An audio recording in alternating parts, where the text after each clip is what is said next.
देखो देखो कौन। और 10 साल से खाने से खाना मिलाकर मुंबई शहर में मेरे साथ खड़े होकर काम करने वाले हमारे फैसल साहब और उनके दूसरे साथी और आपके हल्के के मजलिस के उम्मीदवार अतीक साहब इस जलसे में किस लिए किया जाता है और अपने नुमाइंदे का इंतखाब किस लिए किया जाता है। अपने नुमाइंदे का इंतखाब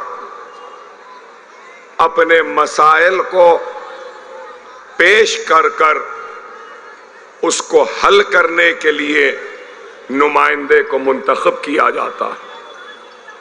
नुमाइंदे को मुंतखब इसलिए किया जाता है कि वो इख्तिदार के सामने आपके मसाइल को रखे। नुमाइंदे को इसलिए मुंतखब किया जाता है कि वो आपके दुख को, आपकी तकलीफ को, आपके दर्द को इख्तिदार और होगा और उसके मुल्क के शहरियों के साथ इंसाफ होगा और न सिर्फ मुल्क बल्कि उसके रियासत, शहर, गांव और उसके बस्तियों में भी खुशहाली आएगी। और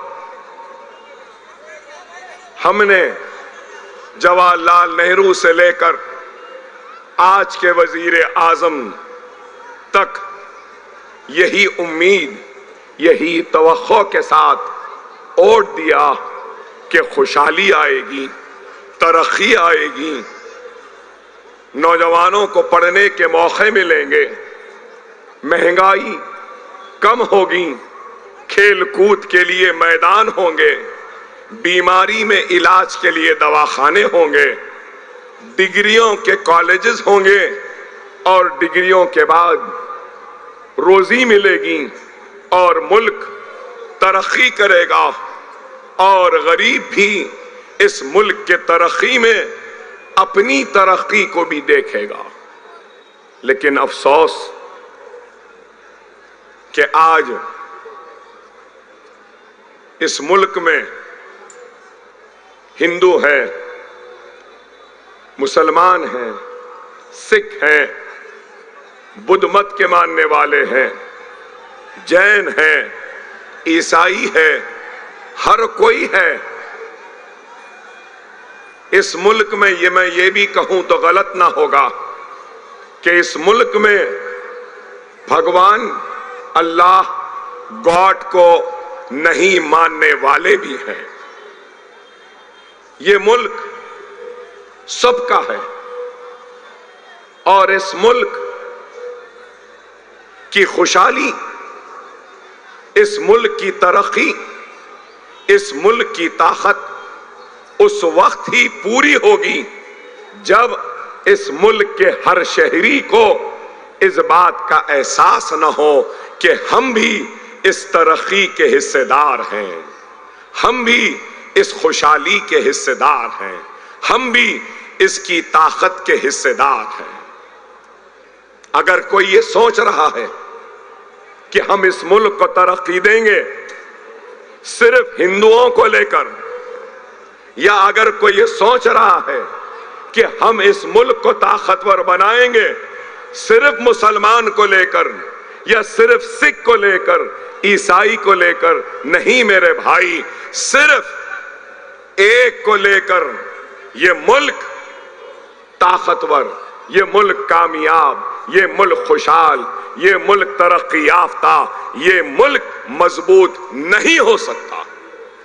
ये मुल्क उसी वक्त मजबूत होगा, मुस्तहकम होगा, ताकतवर होगा जब इस मुल्क के हर शहरी को इस बात का एहसास होगा कि हां, मैं भी तरक्की का हिस्सेदार हूं, मैं भी खुशहाली का हिस्सेदार हूं, मैं भी मुल्क के ताकत का हिस्सेदार हूं।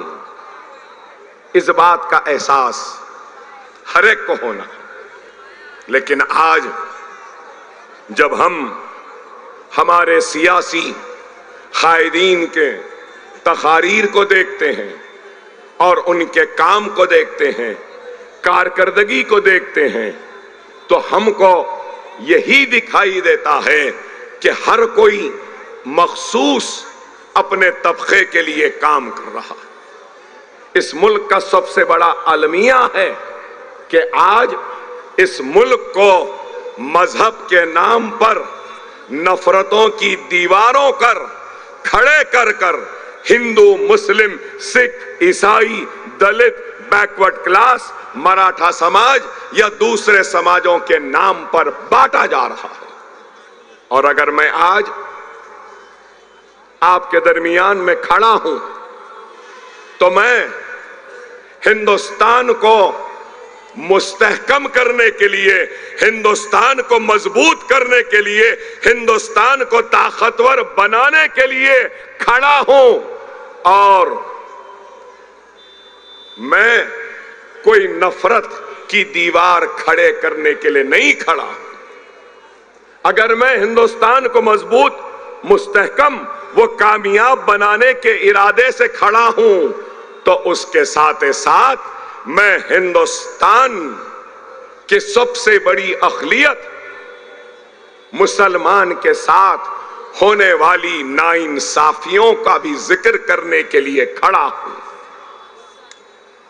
और मुसलमान की बात करना कोई गुनाह नहीं है, मुसलमान की बात करना कोई खता नहीं है, मुसलमानों की तरक्की की बात करना कोई गुनाह नहीं, मुसलमानों के बस्तियों में तरक्याती सरगर्मियों का मुतालबा करना कोई गुनाह नहीं। इसलिए नहीं कि दस्तूर ने हिंदू को, मुसलमान को, सिख को, ईसाई को, दलित को, बैकवर्ड क्लास को, हर मजहब के मानने वाले, हर समाज का से ताल्लुक रखने वाले को बराबर का हक दिया है। कोई नंबर 1 सिटीजन या कोई नंबर 2 सिटीजन, कोई नंबर 3 सिटीजन, कोई नंबर 4 सिटीजन, कोई नंबर 5 सिटीजन नहीं है। हर कोई नंबर 1 सिटीजन है। हिंदू भी नंबर 1 है, मुसलमान भी नंबर 1 है, सिख भी नंबर 1 है, ईसाई भी नंबर 1 है। और मैं ये बात किसी से डरे बगैर, किसी से घबराए बगैर कह रहा हूं कि क्या इस बात से कोई इनकार कर सकता है कि हिंदुस्तान में सबसे पिछड़ा हुआ, सबसे पीछे, सबसे आखिर जिंदगी के हर शोबे में अगर कोई है तो वो मुसलमान है? क्या इस बात से कोई इनकार करेगा कि तालीम में सबसे पीछे मुसलमान, रोजगार में सबसे पीछे मुसलमान, गंदी नाली और मोहरियों के दामन में अपना छोटा एक झोपड़ा बनाने वाला और वहां अपनी जिंदगी गुजारने वाला क्या मुसलमान नहीं? आज अगर मैं मुसलमान की बात कर रहा हूं तो इसलिए कर रहा हूं, अगर हम गोपाल सिंह कमेटी की रिपोर्ट को देखें या फिर हालिया अरसे की सच्चर कमेटी को देखें तो इन रिपोर्टों ने बताया कि SC, ST, BC से भी अगर कोई पीछे है तो वो हिंदुस्तान का मुसलमान है। मैं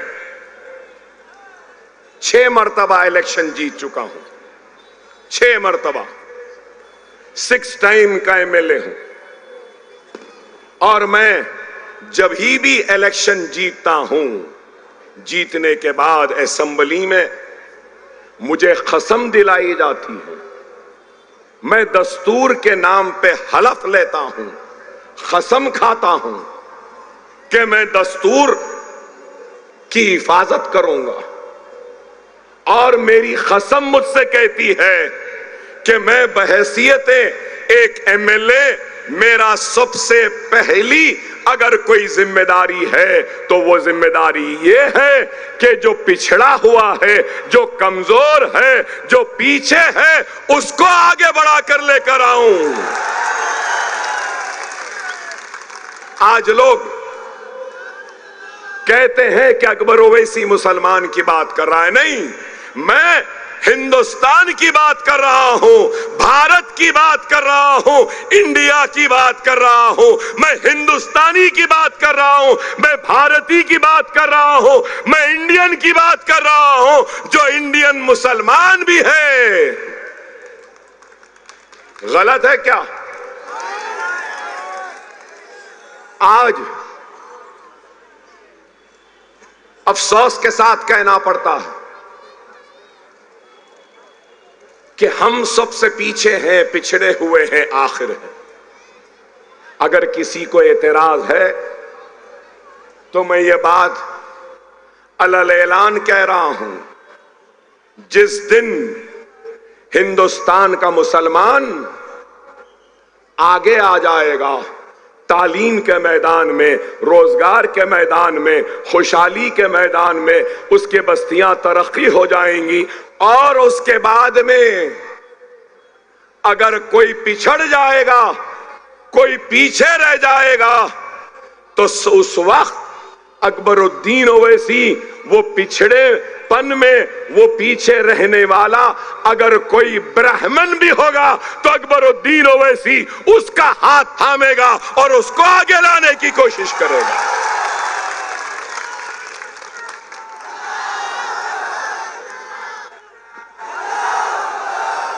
मैं मुसलमान हूं,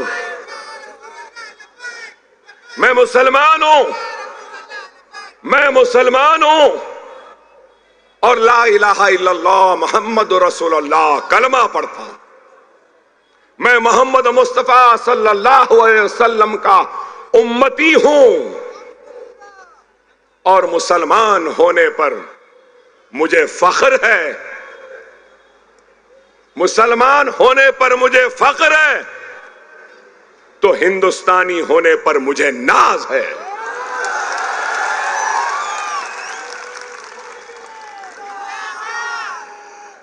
ये मुल्क हर किसी का बराबर का है, लेकिन आज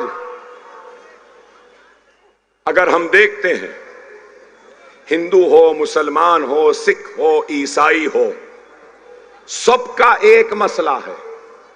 क्या हिंदुस्तान का सबसे बड़ा मसला है तो बेरोजगारी का। क्या सही है या नहीं? दूसरा सबसे बड़ा मसला है तो महंगाई का। अनाज महंगा, चावल महंगी, आटा महंगा, दाल महंगी, तेल महंगी, अदरक महंगी, अरे हद तो ये हो गई कि तरकारी भी महंगी, हर एक चीज महंगी। गैस महंगा, पेट्रोल महंगा, डीजल महंगा। महंगाई सबका मसला है, बेरोजगारी सबका मसला है।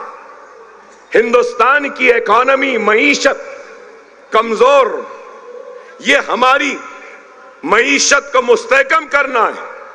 रुपया गिर रहा है, डॉलर बढ़ रहा है।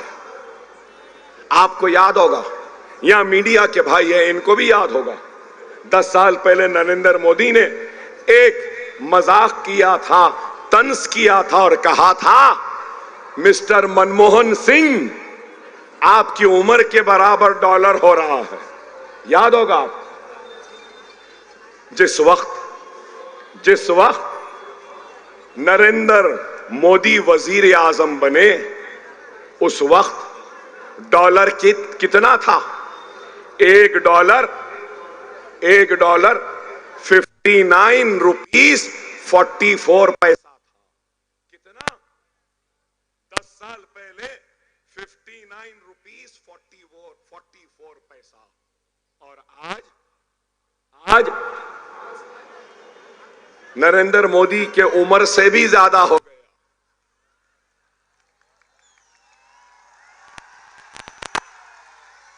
कितना हो गया? 84 रुपीज 38 पैसा। आप बताओ, क्या ये मुल्क का मसला नहीं? हमारे हुक्मरानों की नाअहली, उनकी कमजोरी का नतीजा है कि रुपया गिर रहा है, डॉलर उठ रहा है और मोदी कह रहे हैं कि सबका साथ, सबका विकास, सबका विश्वास।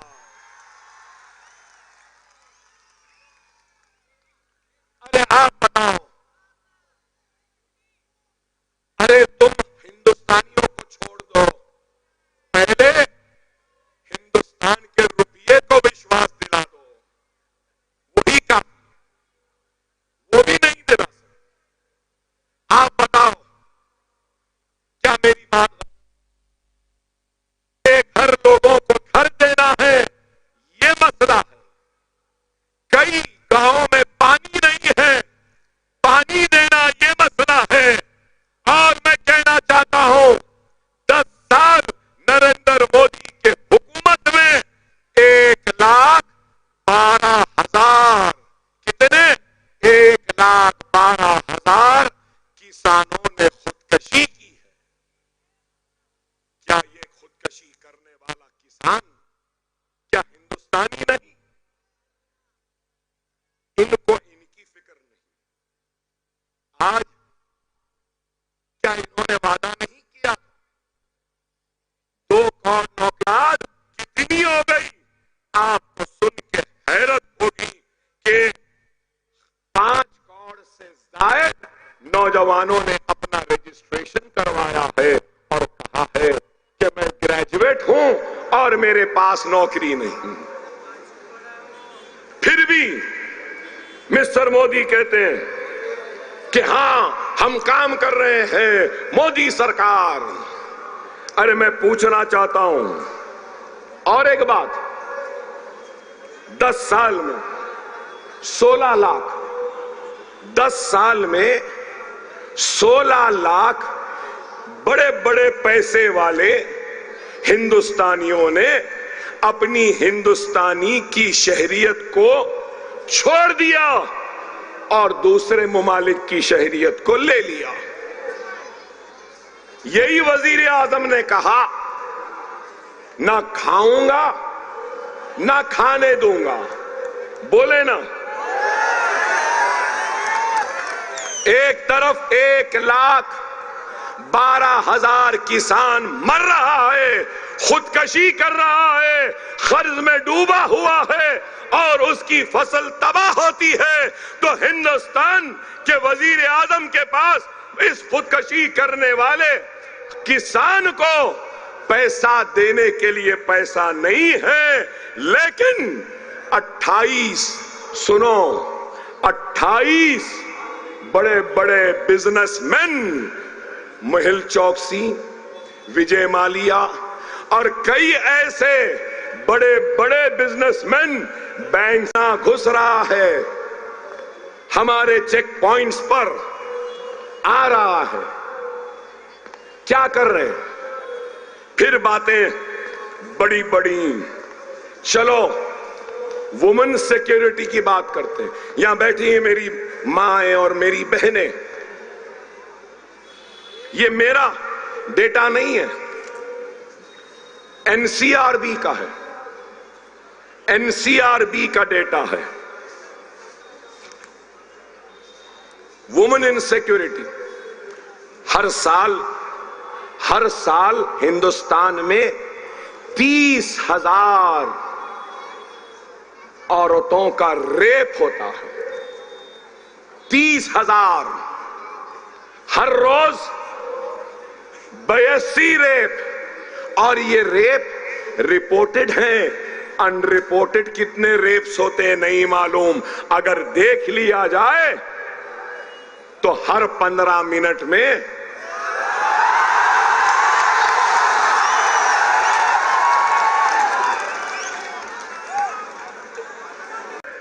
20 20,000 किसानों ने खुदकशी की। क्या यह तरक्की है? क्या यह खुशहाली है? क्या यह देश की मजबूती है? लेकिन एक तरफ यह है तो दूसरी तरफ क्या है? दूसरी तरफ 10 साल में आते ही सबसे पहले क्या ये इंसाफ है? न सिर्फ ये बल्कि पुलिस की कस्टडी में जो लोग हैं जिनकी हिफाजत करना पुलिस की जिम्मेदारी है, जो जुडिशियल कस्टडी में है, पुलिस के निगरानी में है, वो दवाखाने को जाते हैं तो उनको गोलियां मार दी जाती है। क्या ये इंसाफ है? क्या ये कामयाब हुक्मरानी है?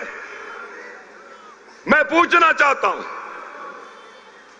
सीएए एनआरसी के जरिए डराने की कोशिश, अब वक्फ अमेंडमेंट बिल के जरिए डराना चाहते हैं, यूसीसी यूनिफॉर्म सिविल कोड की बात करते हैं, तो मुसलमानों का एनकाउंटर करते हैं, मुसलमानों का समाजी बायकॉट की बात करते हैं, तो कोई मस्जिद में घुस के मारने की बात करता है। जेएसआर के नारे लगाने से रेप कम हो जाएंगे? बीफ बीफ बीफ कह के मारते हो, पीटते हो, लोचते हो। मैं उनसे पूछना चाहता हूं, खराब दिखेगा, गौ रक्षक है ना गौ रक्षक, जो गौ माता की रक्षा करते हैं, करना चाहिए। हिंदू मजहब में गौ को माता कहा जाता है और उसका कोई रक्षक है तो अच्छा है, गलत बात नहीं है, मगर उन गौ माता के रखवालों से, गौ रक्षकों से मेरा सवाल है, दुनिया के 4थे नंबर पर जो बीफ एक्सपोर्ट करता है उस मुल्क का नाम इंडिया है, भारत है, हिंदुस्तान है।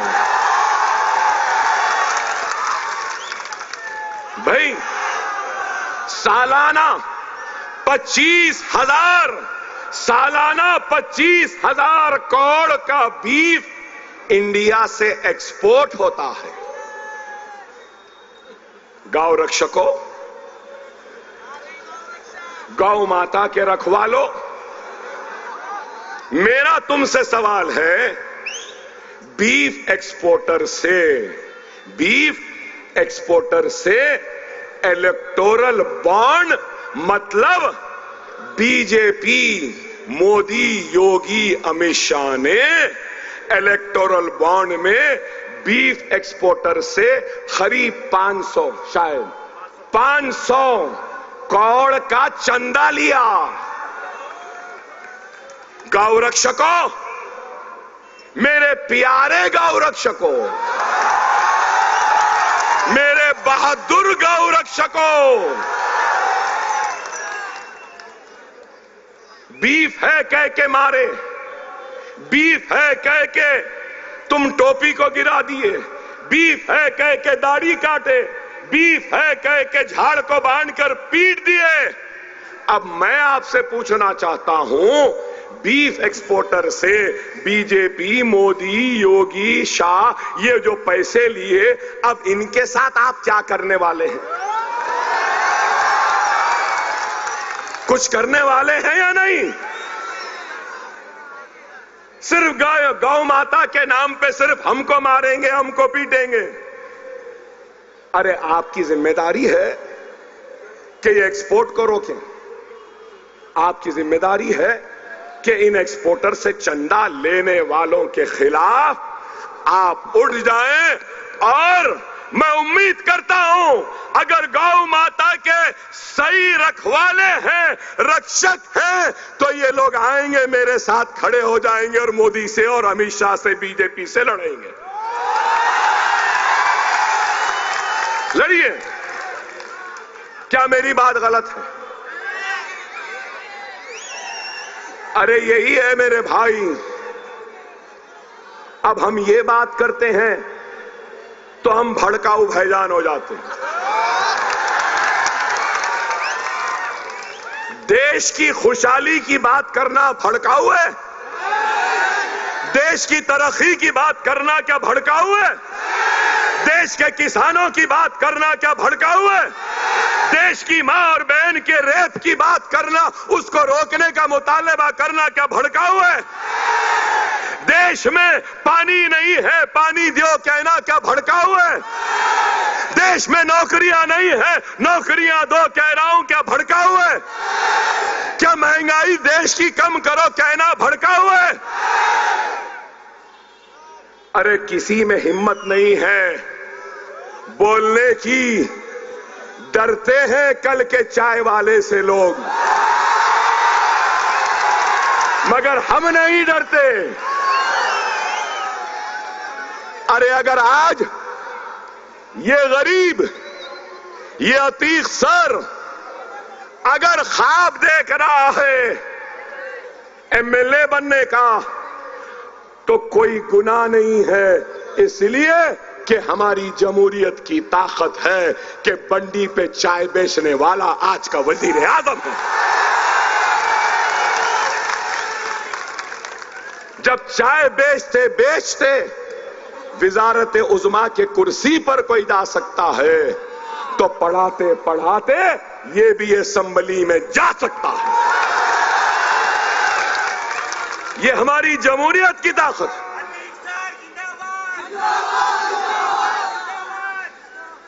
और अगर मैंने अभी चाय की बात की या चाय वाले की बात की, तो भाई मुझे तो नहीं मालूम था, मुझे तो मालूम भी नहीं था कि मिस्टर मोदी चाय बनाते थे, चाय बेचते थे। मुझे नहीं मालूम था। उन्होंने खुद कहा कि मैं चाय वाला था, चाय बनाता था। उन्होंने नहीं कहा क्या? क्या उन्होंने नहीं कहा? उन्होंने खुद कहा। सिर्फ चाय की बात नहीं किया, उन्होंने ये भी कहा, मुझे याद है कि कोई लोग आते थे और बोलते थे कि कड़क चाय दो, कोई आते थे बोलते थे नरम चाय दो। ये भी उन्होंने ही कहा, मैं नहीं कहा। अरे चाय बनाना कोई गुनाह नहीं है, गुर्बत से ऊंचा उठना हर एक का हक है, और ये हमारी जमहूरियत की कामयाबी की निशानी है कि एक चाय वाला भी वजीर आजम बन सकता है। मैं एक टीचर को असेंबली बनाने का ख्वाब देख रहा हूं। मैं वजीर आजम बनने का ख्वाब नहीं देख रहा, मैं मिनिस्टर बनने का ख्वाब नहीं देख रहा हूं। मैं सिर्फ एक दवाखाने की चपरासी की नौकरी का ख्वाब देख रहा हूं। मैं कोई एमपी बनने का या हिंदुस्तान के वजीर दाखिला बनने का ख्वाब नहीं देख रहा हूं। मैं सिर्फ मेरी जरूरत के वक्त एक साफ सुथरा अच्छा टॉयलेट का ख्वाब देख रहा हूं। मैं सिर्फ अपने बच्चों को पढ़ाने के लिए स्कूल का ख्वाब देख रहा हूं। मैं अपने बच्चों की तालीम के लिए कॉलेज का ख्वाब देख रहा हूं। मैं ऐसे मैदान चाहता हूं जहां मेरे बच्चे खेले कूदे और अजहरुद्दीन बने, विराट कोहली बने, सानिया मिर्जा बने या सानिया नेहवाल बने।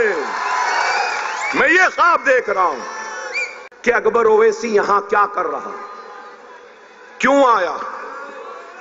मेरे भाई, मैं आज एक इंकिशाफ कर रहा हूं, एक इंकिशाफ कर रहा हूं, और वो इंकिशाफ ये है कि मेरी जिंदगी में बहुत कम वक्त ऐसे आए जब मैं किसी को सुनना चाहता हूं, और अल्लाह ने आज मुझे वो लम्हा दिया मुझसे पहले कि अतीक को सुनने की हसरत थी, ख्वाहिश थी। अरे इस नौजवान में मैंने उस चिंगारी को देखा है, उस चिंगारी को देखा है जो आने वाले कल में बहुत बड़ी आग लगा सकती है। मैंने उस जज्बे को देखा है, उस इखलास को देखा है, उस ईमानदारी को देखा है, और उन ख्वाब को जो ये देखा है कभी अकबरुद्दीन ओवैसी ने भी देखा था। आप बोलेंगे अकबर साहब आप क्या देखे?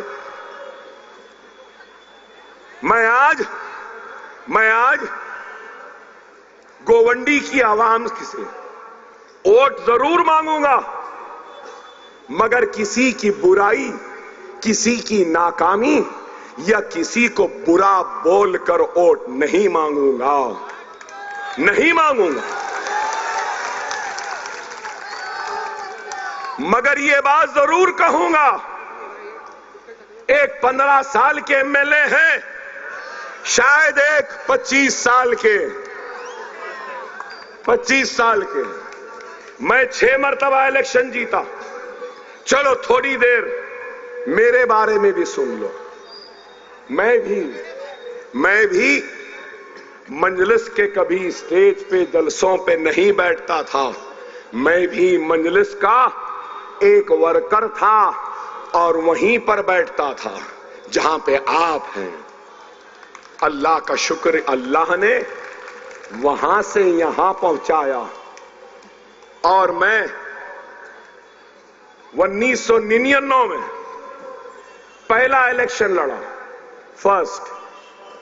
मेरी उम्र 25 साल थी और मेरे मुकाबले में, अख्तीर साहब सुनो, मेरे मुकाबले में 23 साल का एमएलए था। मेरे मुकाबले में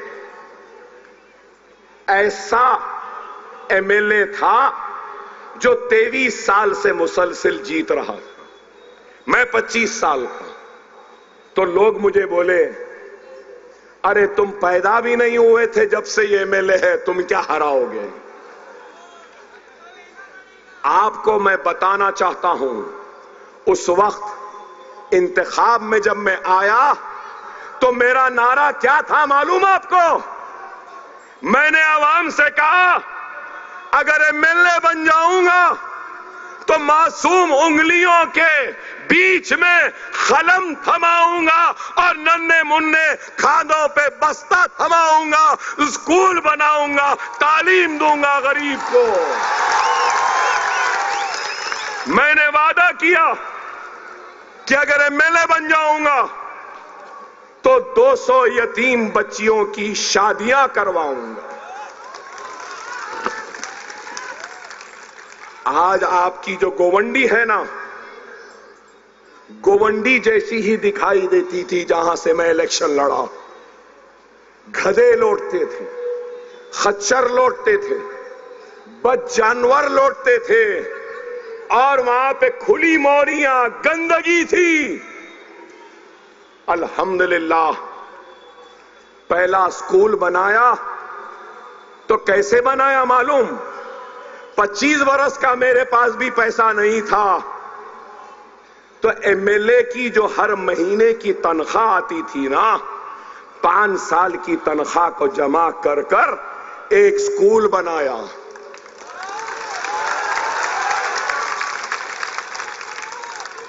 और स्कूल बनाने के बाद मसाजिदों से लोगों के घरों पे जाके दस्तक देता था, फ्री स्कूल है, फ्री स्कूल है, बच्चों को भेज दो, पढ़ा दो। तो आप यकीन मानो कि मस्जिदों से ऐलान घरों में जाके दस्तक देता था तो कोई अपने बच्चों को भेजने तैयार नहीं थे। आज एक नहीं, दो नहीं, तीन नहीं, चार नहीं, पांच नहीं, छह नहीं, सात नहीं, आठ नहीं, नौ नहीं, 10 स्कूल हैं मेरे अपने जो मैं खुद चलाता हूं। और इन स्कूलों में 25,000 बच्चे पढ़ रहे हैं। कितने? 25,000। अरे गौर करो मेरे भाई, अगर नीयतें होती हैं ना तो अल्लाह गैब से मदद करता। मुझे खुद भी नहीं मालूम था कि मैं इतने स्कूल बनाऊंगा, मगर आज 25,000 बच्चे। यहां बैठी है मेरी मां और बहनें, आप लोगों से कहूंगा मेरे हलके में हैदराबाद में 2.5 लाख औरतों को मैंने वोकेशनल में ट्रेनिंग दी है। मोमबत्ती, अगरबत्ती, पापड़, beauty parlour, sewing, fashion designing, spoken English, computer courses, mehndi designing, 2.5 lakh खवातीन को मैंने अब तक ट्रेन किया है। अल्हम्दुलिल्लाह 4 जूनियर कॉलेज भी है मेरे, 4 जूनियर कॉलेज हैं। आइंदा साल 2 डिग्री कॉलेज भी शुरू हो रहे हैं मेरे अपने। और सुनिए अतीक सर, और सुनिए, 10th की ट्यूशन फ्री, इंटरमीडिएट की ट्यूशन फ्री, डिग्री इकोनॉमिक्स की ट्यूशन फ्री, डिग्री कॉमर्स की ट्यूशन फ्री, और फिर इंजीनियरिंग की ट्यूशन फ्री, और जीएसटी की ट्रेनिंग फ्री, आइल्स की ट्रेनिंग फ्री, जीमैट की ट्रेनिंग फ्री, सैट की ट्रेनिंग फ्री। 40,000 बच्चों को फ्री ट्रेनिंग और ट्यूशन दे रहा हूं हर साल। ये औरतें बैठी हैं जो सुइंग और फैशन डिजाइनिंग का कोर्स करते हैं। 3 महीने का कोर्स है, 3 महीने का कोर्स खत्म हुआ, सर्टिफिकेट के साथ एक सिलाई मशीन भी देता हूं। ब्यूटी पार्लर का कोर्स करे तो ब्यूटी पार्लर का किट भी देता हूं। अरे मेरे पास भी कुछ नहीं था, ये मुसलमानों की दुआएं हैं, इनका इत्तेहाद है और आक़ाए मोहम्मद मुस्तफा सल्लल्लाहु अलैहि वसल्लम का तुफैल है कि आज ये है। अरे अल्लाह ने इतनी दौलत दी, 3 टर्म के एमएलए को भी दौलत दी, 5 टाइम के एमएलए को भी दौलत दी। अफसोस अल्लाह ने इनको हम को देने और बांटने की हिदायत नहीं दी।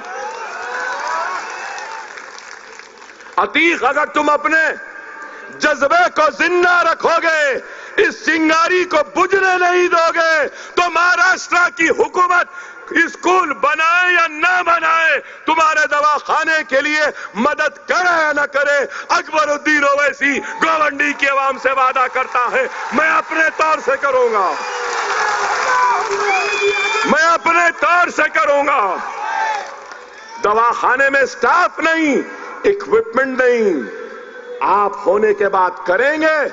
आओ, मुझसे जो ताउन हो सकता है मैं करूंगा।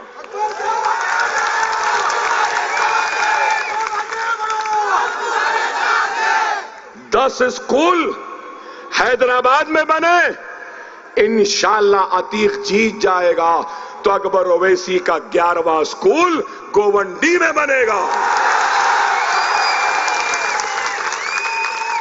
हम बनाएंगे। अरे हम सिर्फ बातें नहीं करते, बता दो कौन है हिंदुस्तान में मोदी पढ़ा रहा है एक बच्चे को अपनी जेब से। अरे पढ़ा भी रहे हैं तो टैक्स पेयर के सरकारी पैसों से। अगर कुछ दे रहे हैं तो अपने बाप का नहीं दे रहे हैं, हमारा पैसा है जो दे रहे हैं। हमारे दवाखाने भी है, मालूम आपको, एक 2000 बिस्तर का और एक 1500 बिस्तर का। मालूम आपको, डिलीवरी फ्री होती है हमारे पास। ऑपरेशन से बच्चा 6000 में, डायलिसिस 500 रुपये में, आंखों का मोतिया का लेंस के साथ operation free, general ward free, 3 time के खाने के साथ फ्री। क्या किसी एक लीडर ने ऐसा काम किया? किसी ने किया? अरे हमने किया। खुदारा समझो मेरी बात को। बड़ा अफसोस हुआ जब अतीक साहब को सुना कि गोवंडी में डिग्री कॉलेज नहीं, गोवंडी में इंजीनियरिंग कॉलेज नहीं, गोवंडी में बैंक नहीं, गोवंडी में एटीएम के मशीन भी नहीं। सही है ना? एटीएम के मशीन नहीं है, डायग्नोस्टिक फैसिलिटी नहीं है, बराबर रोड नहीं, बराबर पानी नहीं, और डोनार बंपिंग यार्ड। पूरे मुंबई का कचरा यहां पे। अरे क्या 15 साल में कचरे को कम करने का, कचरे को उठाने का कुछ काम नहीं कर सकते थे? कर सकते थे, बशर्त ये कि जज्बा होना था, नीयत होनी थी, ईमानदारी होनी थी। अपने जेबों को भरने से फुर्सत नहीं मिली, इसलिए यहां लाके बंबई का कचरा फेंकते रहे। और मैं गलत नहीं तो ये लोग का भी इसमें परसेंटेज है। अरे ये कचरे का भी इस्तेमाल हो सकता, एनर्जी बनाई जा सकती।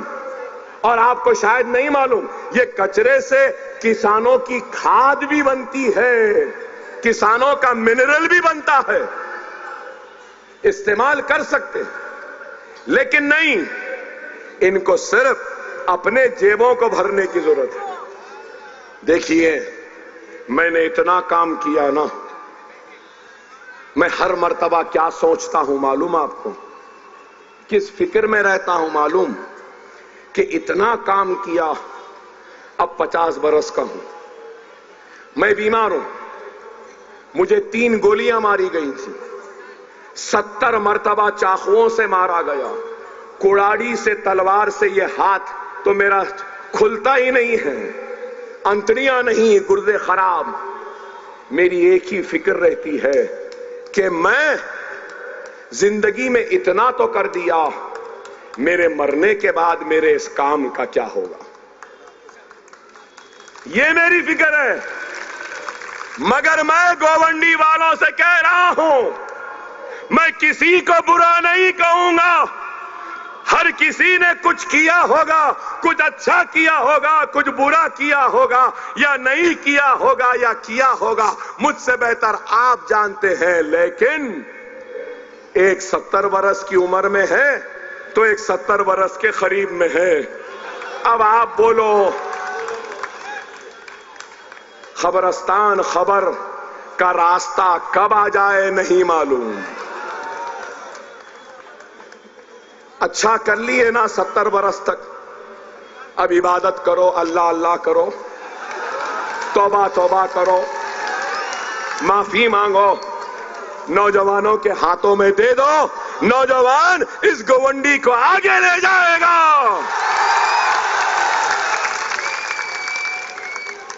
मैं तो बुरा नहीं बोला ना, तनकीद नहीं करा ना, उनको कुछ नहीं बोला, ना इनको बोला ना उनको बोला, सिर्फ आपसे कह रहा हूं, क्या मेरी बात सही है या नहीं है? नौजवान आएगा तो नया जोश होगा, नया जज्बा होगा, नया जुनून होगा, काम करने की तरफ होगी और कुछ करने की ख्वाहिश होगी, गोवंडी के लिए भी और खुद के लिए भी। इसलिए कह रहा हूं, मैं जानता हूं आप लोग कुछ और सुनने आए थे,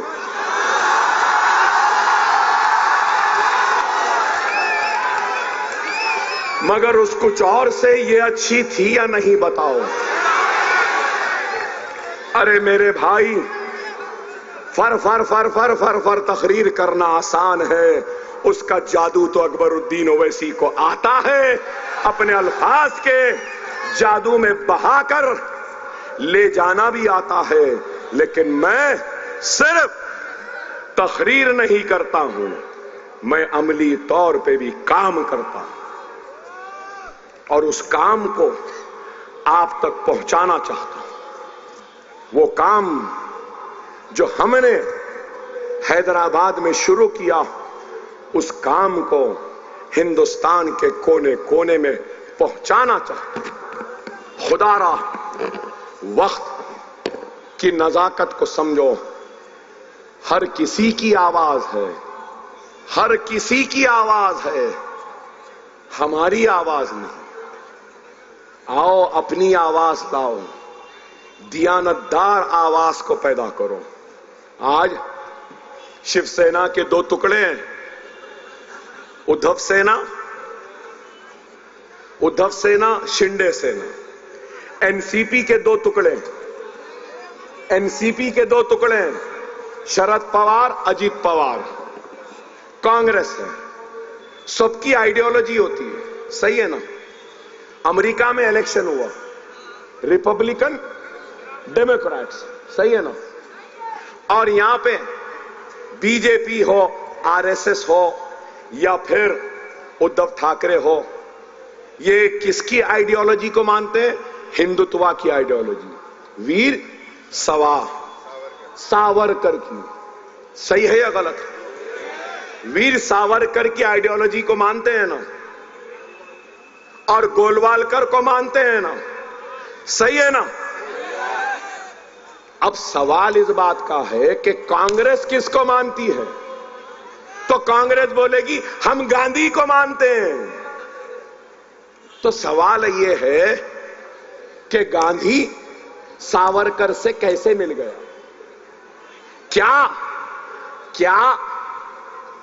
क्या राहुल गांधी, सोनिया गांधी, प्रियंका गांधी वीर सावरकर की तारीफ कर सकते हैं?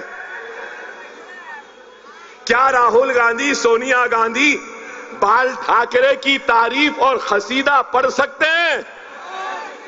क्या उद्धव ठाकरे वीर सावरकर को छोड़कर गांधी को मान सकते हैं? अरे ये तो गोडसे को मानने वाले हैं। तो फिर ये लोग कैसे एक हो गए? आइडियोलॉजी कहां है? ना खाऊंगा ना खाने दूंगा। अजीत पवार हजारों करोड़ खा के हजम करके जेब में रख के निकल गए, आपसे मिल गए तो ये ईमानदार हो गए। वाह, मिस्टर मोदी के पास तो एक वॉशिंग मशीन है, करप्ट लोगों को लाते हैं, उसमें डालते हैं, धो देते हैं, साफ। अरे आप बताओ, याद रख लो, अजीत दादा पवार आते हैं एक कैंडिडेट के लिए, यात्रा निकाले ना आपके पास। अरे भाई होशियार, अगर आप उनको वोट देंगे तो वो वोट आपके लेकर ले जाकर मोदी के कदमों में डाल देगा। क्या आप चाहते हैं? क्या आप मोदी को वोट देंगे? क्या आप योगी को वोट देंगे? मगर ये लोग कैसा आ रहे मालूम? ऐसा खाना नहीं, ऐसा आ रहे, दूर से। खुदारा होशियार, सब इधर उधर जा सकते हैं, हम नहीं जाएंगे। अब यहां पे ठहरे लोग, हां, समाजवादी की भी आइडियोलॉजी है, सोशलिस्ट यादव की। तो अब लोग बोलेंगे अकबर साहब, आपने सावरकर कहा, आपने गांधी कहा, आपने सोशलिस्ट कहा, आपकी आइडियोलॉजी क्या है? मेरी आइडियोलॉजी और मेरे हीरो मोहम्मद मुस्तफा सल्लल्लाहु अलैहि वसल्लम, मेरी आइडियोलॉजी सुन्नत रसूल अल्लाह, ये है, यही है। खुदारा समझो, खुदारा समझो, मैं कह रहा हूं अभी 3 मिनट है, सुन लो, सुन लो, सुनने वालों सुन लो। मैं चेहरे पे दाढ़ी रखूंगा, मेरी बच्ची हिजाब करेगी, मैं मस्जिद में नमाज अदा करूंगा। फर्ज तो छोड़ो, सुन्नत और नफिलों को भी नहीं छोड़ूंगा। मैं हिंदुस्तानी हूं और हिंदुस्तान पे एक सर पे टोपी पहनने वाले का भी उतना ही हक है जितना माथे पे तिलक लगाने वाले का है। ये मुल्क मेरा भी था, मेरा भी है। ये मुल्क किसी के बाप की जागीर नहीं है, ये मुल्क हम सब का है। और याद रखो, डरने घबराने की जरूरत नहीं है। मुझे इतने गोलियां लगे, मरा क्या? जेल में कई मर्तबा रहा, क्या खत्म हुआ? अरे मौत हयात अल्लाह के हाथ है। और अभी मैंने सुना कि हमको खरीदने की कोशिश कर रहे हैं। खुदा की कसम, जो ला इलाहा इल्लल्लाह मोहम्मद रसूलुल्लाह कलमा पढ़ता है वो तो पहले ही फरोख्त हो चुका है अल्लाह के नाम पर। और दुनिया की कोई ताकत हमको खरीद नहीं सकती। हमको मुनज़्ज़म होना है, मुत्तहिद होना है। एक जोरदार नारा लगाता हूं मैं, अकबरुद्दीन ओवैसी, इस गोवंडी की आवाम की तरफ से महाराष्ट्र की हुकूमत और पुलिस से ये मुतालबा करता हूं कि आप रसूल अल्लाह की शान में गुस्ताखी करने वाले उस गुस्ताख को फौरन गिरफ्तार करे, जेल में डाले और कानूनी कार्रवाई करे। क्या आपको यह मंजूर है? नारे तकबीर, नारे तकबीर, नारे तकबीर। हिंदुस्तान, भारत, इंडिया, पतंग पतंग पतंग पतंग पतंग पतंग पतंग रहेगी। 20 तारीख को अतीक सर असेंबली में जाएगा। अस्सलाम वालेकुम व आखिरुद्दार अल्हम्दुलिल्लाह रब्बिल आलमीन।